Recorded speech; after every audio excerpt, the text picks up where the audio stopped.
In this lesson, we're going to look at UV unwrapping inside of Blender.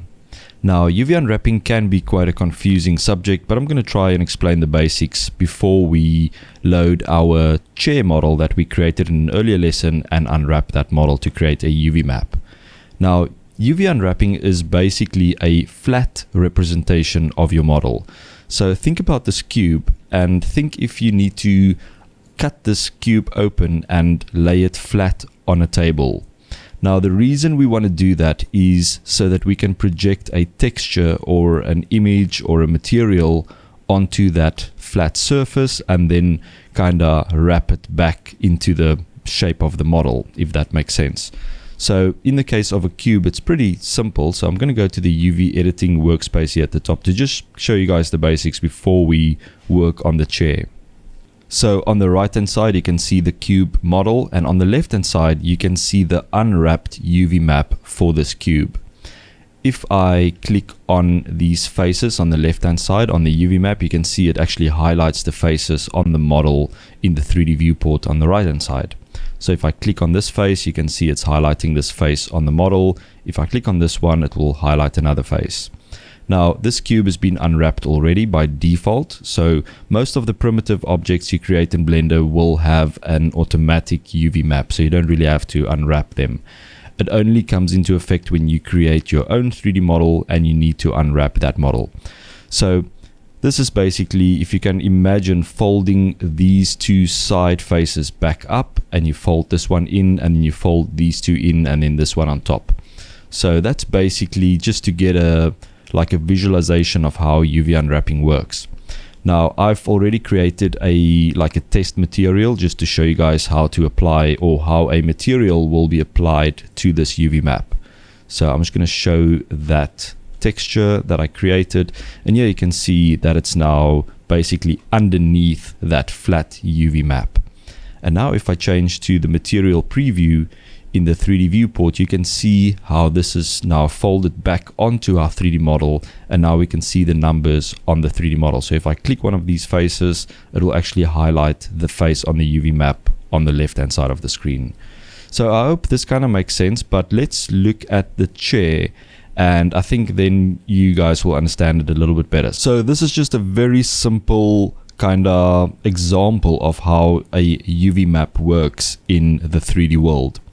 So let's go back to the layout tab, and I'm going to load the chair project that we created in an earlier lesson. So I'm going to go to File, Open, and I'm not going to save this. I'm just going to say Don't Save, and then I'm going to open the chair model that we created.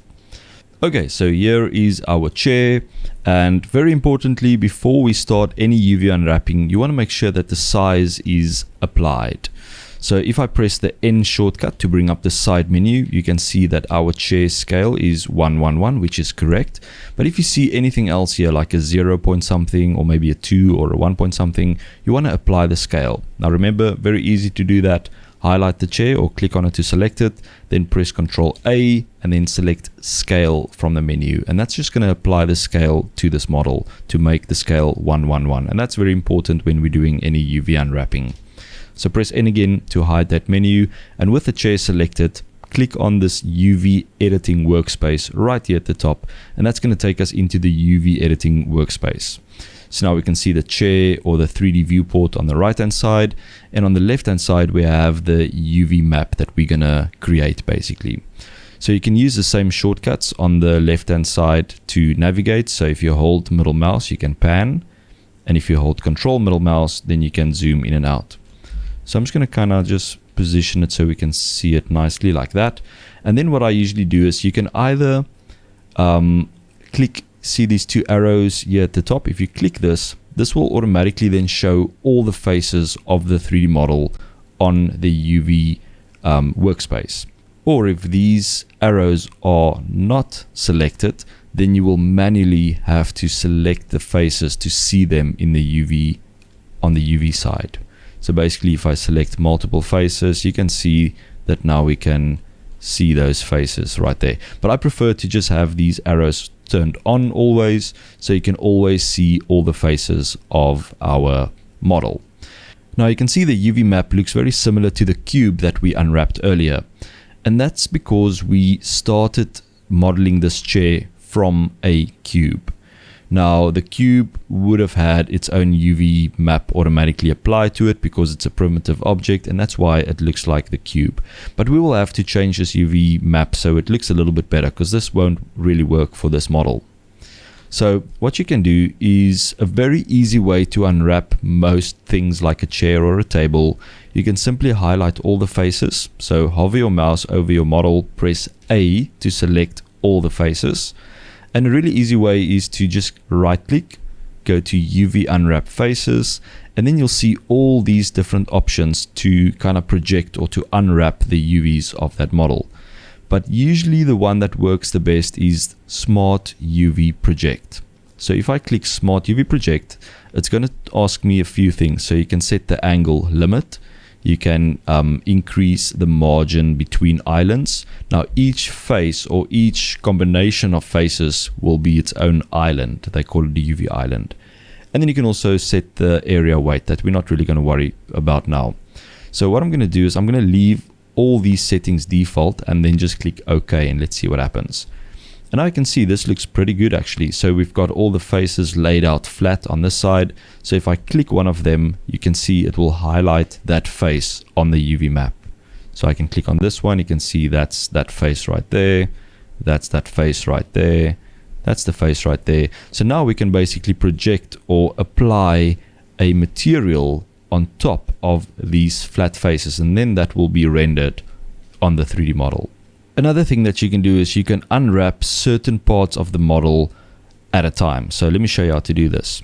So let's say you want to have this face, and this face all together. They are actually together at the moment, but I'm just going to show you how to do this anyway.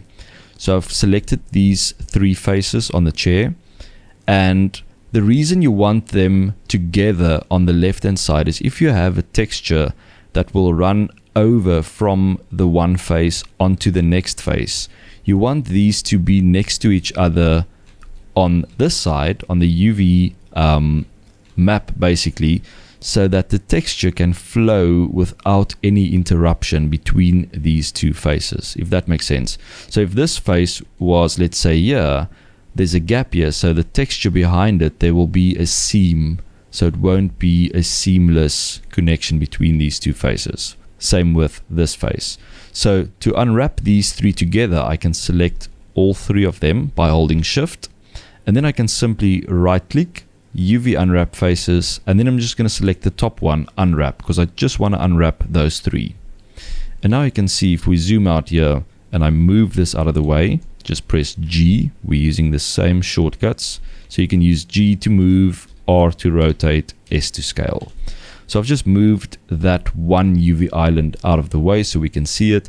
And as you can see, this is an exact representation of these faces, just laid out flat. So we can do the same with the side as well. So I can select these faces, right click UV unwrap, and pressing G, move them away, maybe scale them down. Let's place them there for now.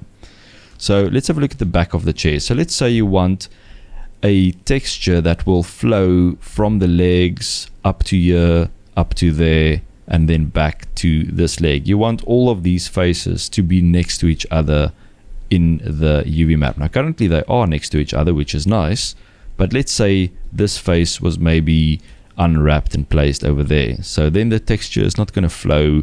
There will be an interruption or a seam right there. So an easy way to do this, just select those faces again like that, right click and unwrap. And then I'm just going to move them out of the way by pressing G, S to scale, and kind of just place them anywhere outside. So once you're happy with your unwrap, you can select all of these UV islands by just dragging a box around them, and then go to UV here at the top, and then select Pack Islands. Now Pack Islands is going to try and kind of place them all inside of this UV box, because everything needs to be inside of this UV or inside of this box. Now you can see some of these UV islands are quite big because we didn't really scale them down. So what you can do is you can also select all of them, UV, and then I can go average island scale, and that's just going to scale them and average the scale out. And then we can go back to UV Pack Islands, and now that looks much better. Now let's say you do want a seam somewhere.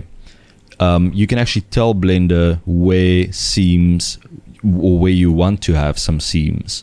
So to do that is press 2 to go into edge select mode, and I'm just going to highlight this edge right here. So to mark this as a seam is pretty easy. Just highlight that edge, right click, and then go mark seam. Now you can see that edge is highlighted red, which means it will be a seam. So now if I go back to face select mode by pressing 3, if I select these two faces and I right click, unwrap, you'll see that it's gonna try and kind of unwrap them individually. But if we don't want a seam, I'm just gonna highlight this edge again, right click, clear seam, so we don't have a seam there anymore. And now I'm gonna highlight these two faces again, right click, unwrap. And now you can see they are perfectly connected because we removed that seam. So sometimes you do want a seam somewhere, sometimes you don't want a seam. But yeah, the most easy way to unwrap something that's like a chair or a table or something with flat sides is just to select all the faces by pressing A, right click, and then go to UV unwrap faces, and then use this smart UV project. And that usually gives me the best results with something like this. But if you have any problems, just do it manually. Just select some of the faces and unwrap those faces separately, and then go and select more faces on one side, unwrap those ones, select more faces, unwrap those ones. Do the same with the bottom if you have any issues. So I can go in and I can select maybe all these faces like that, and I can right click, unwrap, and it's just going to unwrap those faces for me. So the idea is just to go around your model and try and create flat UV maps or UV islands for each kind of section or part of your 3D model. So yeah, as I said, I usually start with the smart UV project. So highlight everything, right click, UV unwrap faces, and then smart UV project. And if this doesn't work, then just go in and manually unwrap certain faces until you've unwrapped all the faces of your model, and make sure everything is inside this UV map or this UV box. And then once you have something that looks similar to this, it's all nice and flat and there's no weird lines and everything kind of looks, the scale should also kind of match the ratio, if you know what I mean. So if I click on this face, you can see this face, the size kind of looks the same. If I click on this one, you can see that the size is also kind of the same as that. Same with this one. Now, if we didn't apply the scale for this object, if this wasn't 1, 1, 1, 1, these scales or these proportions might have been completely different. And that's why it's very important to first apply the scale to your model before you start with any UV unwrapping. So once your UV map looks something like this, it doesn't need to look exactly like this, but just make sure it's all inside of this UV box and every single face has been unwrapped and it's laying flat on this grid. Then we can save our project. So I'm just going to press tab to go out of edit mode. Then I'm going to go back to the layout and simply save the project. So yeah, that's the basics of UV unwrapping inside of Blender. The secret to UV unwrapping is to practice until it makes better sense to you. But yeah, just create a few very basic objects or models and see if you can UV unwrap them. And then I will see you in the next lesson.